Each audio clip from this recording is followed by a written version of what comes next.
আমরা তিন মূর্তি, মনে খুব ফুর্তি, উত্তরবঙ্গে যাবে তিন মূর্তি, সারাদিন সারা রাত মজা আর ফুর্তি।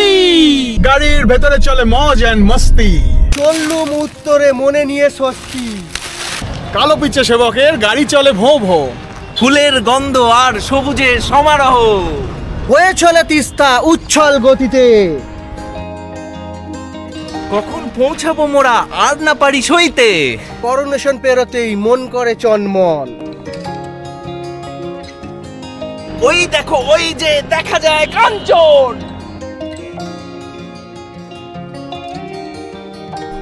কাঞ্চন দর্শনে মনে জাগে ফুর্তি, যুগ যুগ জিও আমাদের তিন মূর্তি। হ্যাঁ, এইবারে আমাদের ট্যুরটা কিন্তু বেশ মজাদার হয়েছিল। মানে মজা মস্তি ফুর্তি কোনো কিছুরই কমতি ছিল না। তিনজনে মিলে আবার বেরিয়ে পড়েছিলাম, মানে আমি, স্মরণিক আর অংশুদা। গরম চায়ের কাপে চুমুক দিয়ে কুয়াশার চাদরে মোড়া ভোরবেলার দৃশ্য ট্রেনের জানলা দিয়ে দেখতে দারুণ লাগছিল। সেই দৃশ্য দেখতে দেখতেই হঠাৎ আমাদের ট্রেন কখন যে নির্দিষ্ট গন্তব্যস্থল অর্থাৎ শিলিগুড়ি স্টেশনে পৌঁছে গেল বুঝতেই পারলাম না। এইবারে কিন্তু আমরা কোনো রকম আগাম পরিকল্পনা ছাড়াই বেরিয়ে পড়েছিলাম। কোথায় থাকবো, কি দেখবো, এইসবের কোনো পরিকল্পনাই ছিল না। শিলিগুড়িতে নেমেই সকালে চা জলখাবারের পাট চুকিয়ে একটা গাড়ি ভাড়া করে আমরা তিনজন বেরিয়ে পড়লাম। কেমন আছো বন্ধুরা? আশা করি সবাই ভালো আছো। আমি বংহুড আর তোমরা আমার সাথে দেখছো আমার চ্যানেল বংহুড বাই পলাশ। সো এই মুহূর্তে আমরা শিলিগুড়ি থেকে আমাদের জার্নি স্টার্ট করে দিয়েছি। কোথায় যাচ্ছি সেটা পরে আস্তে আস্তে তোমরা জানতে পারবে। আমরা আমাদের ব্রেকফাস্ট করে বেরিয়ে গেছি, গাড়ি ছুটছে হাইওয়ে দিয়ে। একটা কথা বলতো ভাই, বলো। জানতে পারবো মানে এখনো পর্যন্ত তুমিও জানো না আমরা কোথায়। এক্স্যাক্টলি, এখনো পর্যন্ত আমিও জানি না আমি কোথায় যাচ্ছি। মানে একটা ভাষা একটা আভাস দিয়েছে, কোথায় যাচ্ছি জানি না, যাচ্ছি। এটাই এনজয়। আমাদের গ্রুপের ঘোরার মেন ইউএসপি হচ্ছে এইটা। বেরিয়ে পড়ি, চলো, তারপর দেখা যাবে।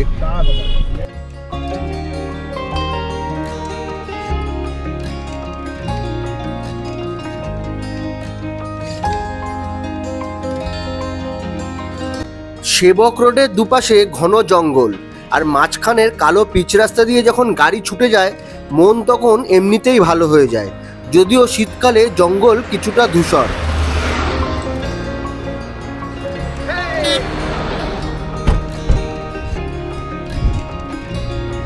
আমরা এখন সেবক রোড দিয়েই যাচ্ছি। যেতে যেতে একটা জায়গায় 5 মিনিটের জন্য বিশ্রাম নিয়েছি।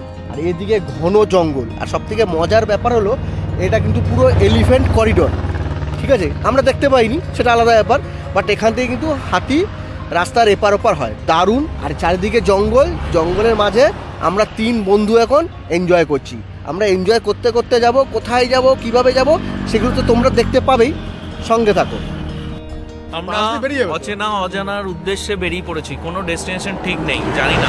ডেস্টিনেশন ওয়েটিং শুনলাম না, ডেস্টিনেশন ওয়েটিং ওটা ট্রেনে গল্প ছিল। দার্জিলিং। হ্যাঁ, ইচ্ছা জেগেছে। ট্রেনে কিছু পার্টি দেখছিলাম, তারা বলছিল দার্জিলিং যাব। আমি শুনলাম দার্জিলিং। চলার পথে ছোট ছোট বিরতি আর সেই ফাঁকেই খানিকটা মজা, এইগুলোই আমাদের ভ্রমণটাকে কিন্তু আরো বেশি মজাদার করে তুলছিল।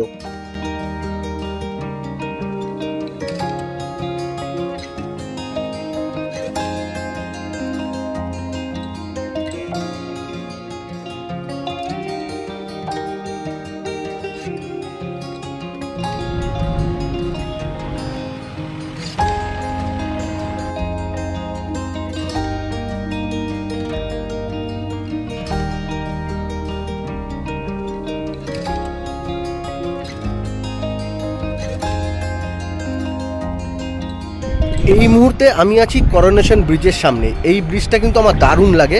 সিনিক বিউটিটা কিন্তু অসাধারণ লাগে। একদিকে তিস্তা নদী বয়ে গেছে আর চারপাশে উঁচু উঁচু পাহাড়, অসাধারণ লাগে। আমার পেছনে দেখছো তিস্তা নদী বয়ে গেছে।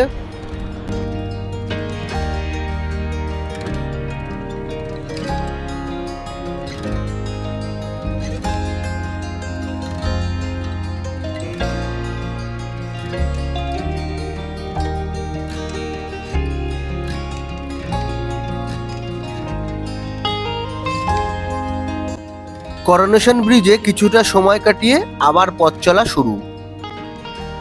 কখনো ঘন সবুজ চায়ের বাগান, কখনো বা উঁচু গাছ, আবার কখনো বা নদী। দৃশ্যপট কিন্তু ক্রমাগত পরিবর্তন হচ্ছিল।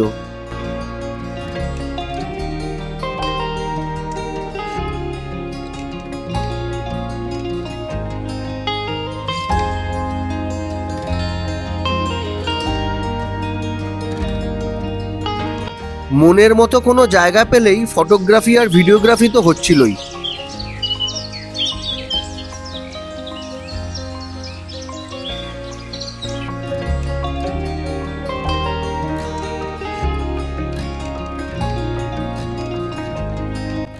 সেবকে তিস্তা, বাগরাকোটে লিস, ওদলাবাড়ির আগে ঘিস, পরে চেল নদী, মালবাজার পার করে মাল নদী, তারপরে নেওড়া নদী, তারপর কুর্তি, চালসা পেরিয়ে মূর্তি, তারপর চাপড়ামারি জঙ্গল পার করে জলঢাকা নদী, লুকসান পেরিয়ে ডায়না নদী।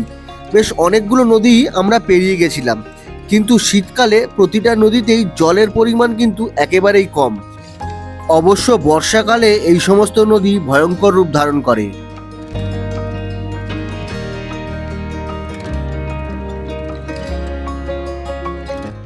মালবাজারে নেমে একটু মিষ্টি মুখ করে নিলাম।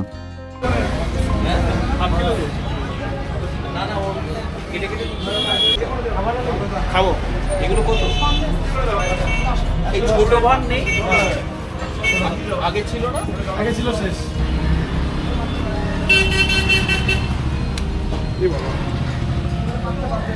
লিস নদী, ঘিস নদী পেরিয়ে আমরা এখন মালবাজারে এসে দই খাচ্ছি। তাও আবার কি দই?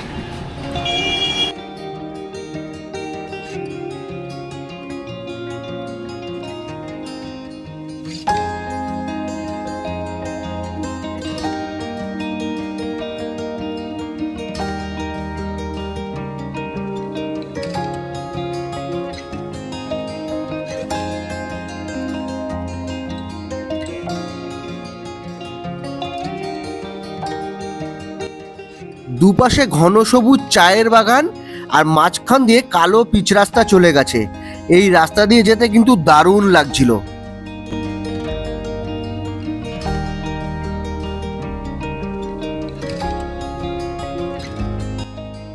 আমরা এখন যাচ্ছি আইভিল টি গার্ডেন দেখতে। ও হ্যাঁ, ভালো কথা, এই চায়ের বাগানে কিন্তু মাঝে মধ্যে চিতাবাঘ হানা দেয়।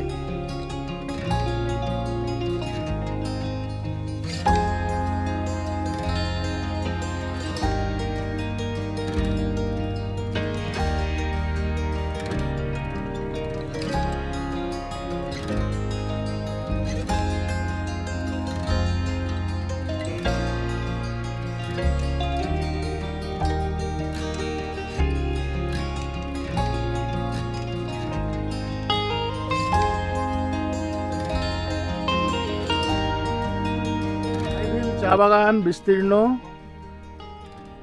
ছোট্ট রাস্তা, আমাদের ছোট্ট গাড়ি আজকের সাথী, পথের সাথী, আর আমাদের হিউম্যান সাথী, মানব সাথী। 1 নম্বর সাথী হলো পলাশ, বংহুট বাই পলাশ। আর আরেকজন সাথী একটু দূরে চলে গেছে, তিনি স্মরণিক। নীল আকাশ, পাতা ঝরা গাছ, উষ্ণ দুপুরবেলা, যদিও এটা শীতের দুপুর হিসাব মতো। এখন আমরা বসন্তকালে প্রবেশ করিনি, মাঘের শীত চলে গেছে, পাতাও জরাজীর্ণ হয়ে এসছে, কিন্তু চা বাগান কিন্তু যথেষ্ট সবুজ।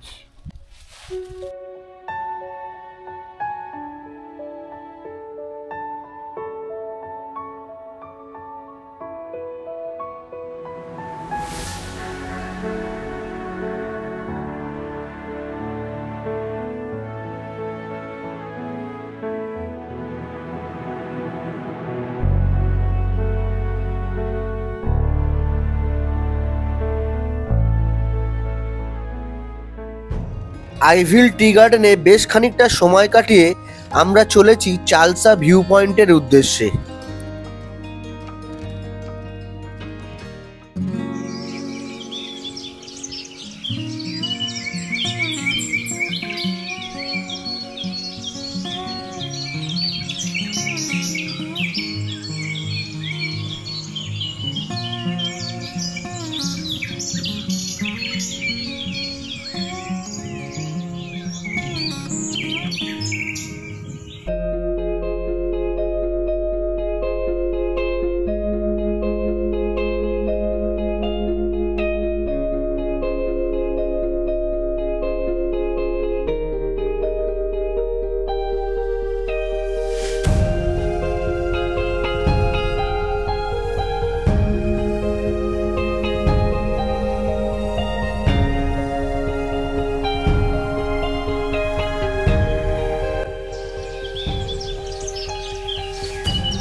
চালসায় এই পিডাব্লিউডি বাংলোতে কোনো এক সময় থাকার ইচ্ছে রইল।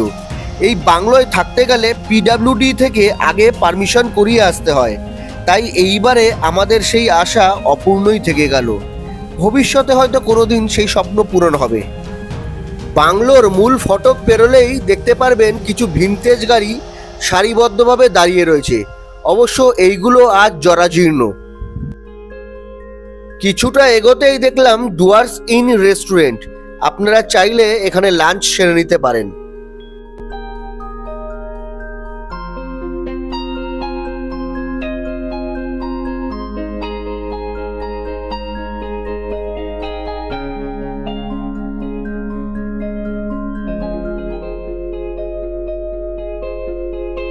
আমাদের গাড়ি ছুটেছে গরুমারা অভয়ারণ্যের উদ্দেশ্যে।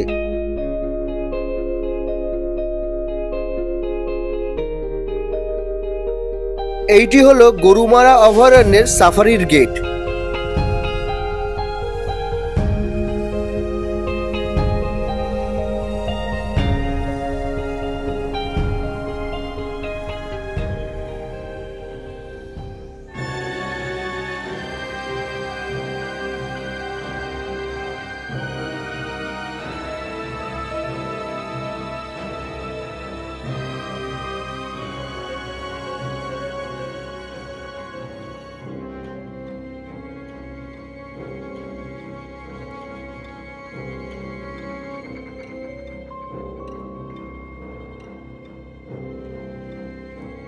সূর্যের আলো সমস্ত জঙ্গল ভেদ করে রাস্তায় এসে পড়েছে, তাই সমস্ত রাস্তা জুড়েই একটা আলো আঁধারির গা ছমছম করা পরিবেশ তৈরি হয়েছে। জঙ্গলের রাস্তা দিয়ে যাওয়ার সময় মাঝে মধ্যেই দেখছিলাম বিভিন্ন বন্য জন্তুর সাইনবোর্ড লাগিয়ে সতর্কীকরণ করা আছে। সেই জঙ্গল ভেদ করে যখন আমাদের গাড়ি ছুটছিল তখন শরীরের মধ্যে একটা অদ্ভুত রোমাঞ্চ আর সেই সাথে শিহরণ জেগে উঠেছিল।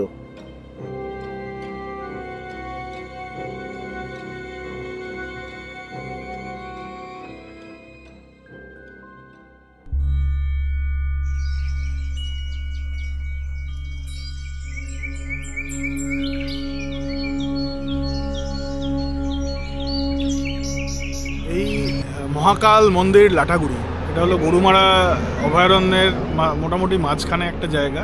খুব অদ্ভুত ব্যাপার হলো যে এখানে সবাই একবার দাঁড়ায়।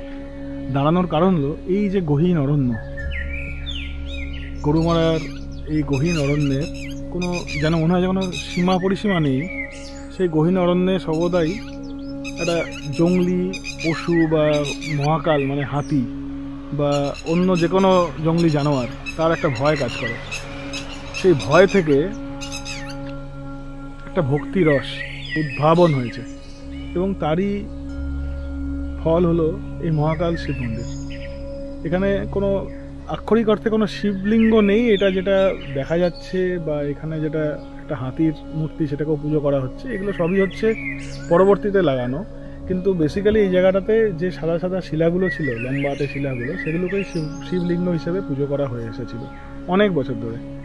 এবং এই ভক্তিরস, যে ভক্তিরস মানে রিয়েল ফিয়ার যাকে বলে, মানে ভয় থেকে যে ভক্তি আসে, সেই ভক্তির গভীরতা অনেক বেশি, সেটাই আমরা মনে করি। রক্ষা করো মহাকাল, রক্ষা করো মহাকাল। 11 কিলোমিটার রাস্তা জঙ্গলের মধ্যে দিয়ে আমায় নিরাপদে পার করে দাও।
মহাকালের দর্শনের পর আমরা এগিয়ে যাই বান্দাপানির উদ্দেশ্যে, আর সেই গল্প নিয়ে আসবো আমার ভিডিওর পরবর্তী পর্বে।